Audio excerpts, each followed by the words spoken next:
comme l'Occident, il faut faire comme les Asiatiques. Le plagiat. Le plagiat, voilà. Et on en souffre et on en souffrira. On sait bien que 3 choses ont effondré, ont essoufflé l'Afrique, qui du reste était une puissance militaire, puissance politique, puissance scientifique. 35 siècles avant l'ère chrétienne. Et aujourd'hui, nous sommes effondrés simplement parce qu'on a mené 3 choses. La première chose, c'est la religion. Ok. Et je venais de le dire, il y a les fils d'Abraham qui ont pris le pilotage par rapport à cette religion, etc. Il y a beaucoup de choses à dire. Ils nous ont montré qu'il y avait un Dieu blanc, etc. Tout ça. Et voilà, donc nous on est noirs. Tout ce qui est noir est mauvais. Est mauvais. Et voilà, nous avons suivi. Et voilà le résultat après autant de siècles. C'est zéro. C'est zéro. Comment les nuits dédiées, que nous prions à longueur de journée, etc., peut permettre que là-bas, nous ayons des hommes et des femmes qui peuvent fabriquer des sous-marins, des chars, des avions, choses extraordinaires. Des choses extraordinaires. J'ai suivi les Américains, on fait même 4 milliards de kilomètres à l'espace. Tu vois, ils découvrent des choses extraordinaires. Mais nos sorciers dans nos petits villages là savent. Ils peuvent vous faire des sortes de formules, mais ils ont honte. Parce que la religion qui est arrivée, n'est-ce pas, nous a dit, non, écoutez, tout ce que vous avez comme culture, c'est donc de la sorcellerie. Et la sorcellerie ira, tout sorcier ira, n'est-ce pas, dans l'enfer. Et alors maintenant, tout le monde écrit l'enfer, et voilà. Sinon, c'était science occulte, voilà. C'est pas la sorcellerie. Cette science occulte aurait pu véritablement être mise à nu, être à la place publique, enseignée dans des écoles, pour que nous ayons nos savants.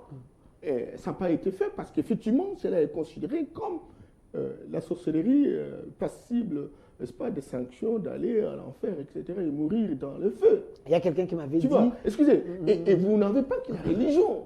Et vous avez également l'éducation. Okay. Le système que nous voyons, on parle français. Le système éducatif. Oh, le français, c'est la langue des autres. La civilisation... C'est la langue des institutions, monsieur Mbembe. Mais arrêtez des conneries. C'est là qu'il faut changer les choses. Comment ça Mais pourquoi pas le lingala? Pourquoi pas le swahili? Siècle que le Congo... Eh bien, on ne changera rien. La preuve, c'est que, bon, la langue des institutions, 72 ans, regardez les résultats. Regardez les résultats. Nous devons avoir des chercheurs courageux. Pas de bébés sous biberon. Pas des gens qui fonctionnent dans un écosystème politique de politique intrinsèque. Aujourd'hui, on tente de monter sur une échelle. Ça ne marche pas. Il faut chercher une autre échelle. Pourquoi on a peur de chercher une autre échelle? On va nous dire, écoutez, écoutez, le monde va nous rejeter, on sera enclavés nous-mêmes parce que l'Ingala, c'est seulement ici au Congo. Les Américains ne parlent pas français. Mais ils ont des pays colonies, les pays où la langue est relayée.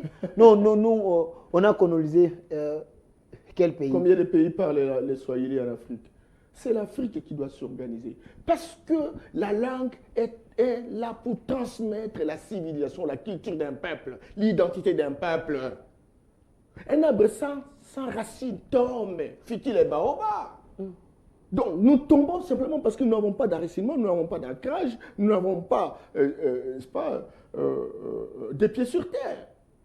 Alors maintenant, si nous savons ça, mais nous réfléchissons sur la sortie des crises. Alors maintenant, on y est, qu'on commence ne serait-ce qu'à l'école primaire, avec des livres, où on produit, où on enseigne, etc. Botangina Lingala et autres. Voilà. Donc on a besoin que nous puissions véritablement transmettre notre culture à travers nos langues. Est-ce qu'on ne va pas se fermer aux autres? On ne va pas se fermer parce qu'il y a des Français qui parlent anglais.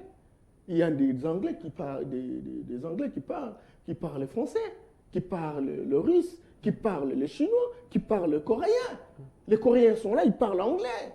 Alors pourquoi c'est mal Lingala? Parce que ça risque. Non, je ne dis nous pas, risquons d'avoir un problème, une guerre à l'intérieur parce que nous avons 4 langues nationales, Chiluba, Kikongo, Lingala et autres. Alors si vous choisissez les Lingala, les autres vont se dire pourquoi c'est mal les Lingala. Mais nous devons faire un effort d'uniformisation, d'une langue qui puisse être une langue nationale, à l'intérieur de laquelle se trouvent des variétés de langues, nos dialectes. C'est très important. Si nous choisissons le Swahili parce qu'en cause de la majorité statistique, où on trouve beaucoup de personnes qui parlent le Swahili, nous pouvons arriver naturellement à apprendre le Swahili, n'est-ce pas, dans nos écoles et compagnie, etc. Et on va connaître à parler swahili comme on a connu à parler français. C'est ça. Mais cela n'exclut pas le lingala, n'exclut pas le tsholuba, n'exclut pas les kimongo, n'exclut pas les kingombe et compagnie, etc. On a besoin de nos langues. Parce que dans chaque entité, il y a une langue. Et cette langue transmet l'identité, transmet la culture, transmet les héritages traditionnels. Et donc, si nous parlons nos langues, alors là, nous sommes en train de réveiller les esprits qui étaient incarnés, n'est-ce pas, tout au long du parcours, etc. Vous voyez, aujourd'hui, regardez, tout le monde a peur, tout le monde a honte de parler la langue dans la ville.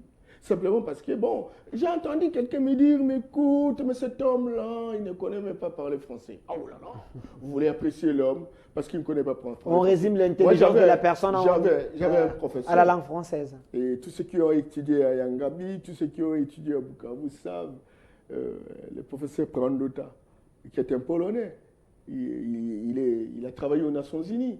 Il est professeur de comptabilité agricole, mais il parlait très mauvais français. Est-ce que c'est pour autant dire qu'il n'est pas intelligent? Mais il parle correctement le polonais, sa langue. Il parle correctement l'anglais. Tu vois? Donc, nous sommes des colonisés. Nous sommes des ligaturés.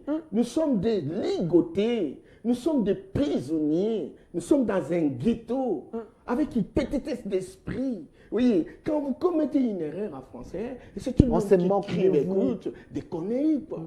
Des conneries. Donc, et on est là dans ces discussions-là. Imaginez-vous quelqu'un qui quitte sa maison, il dit je vais aller à l'université, il va à l'IPN pour aller apprendre le français. Et il termine sa licence, il continue jusqu'au niveau de doctorat. Et il dit mais non, tu vois, les liens entre la linguistique, tu vois un peu. Donc on est parti essentiellement à apprendre le français qui dirait que ce n'est pas notre langue. Mais on aurait pu apprendre. Peut-être les Swahili, peut-être... voilà. Nos thèses ne rivalisent pas les thèses occidentales. Et nous n'allons pas nous en sortir parce que nous n'avons pas encore compris que le système éducatif, c'est un système tronqué. Et que le système politique que nous utilisons, vous l'avez dit, nous préparons les élections, nous sommes avec la démocratie, etc. C'est un système politique fondamentalement importé de l'Occident.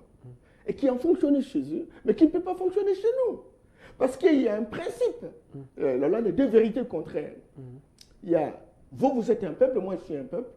Devant cette table, vous avez votre perception, moi j'ai ma perception. Et donc, nous avons deux perceptions différentes mais qui doivent cohabiter.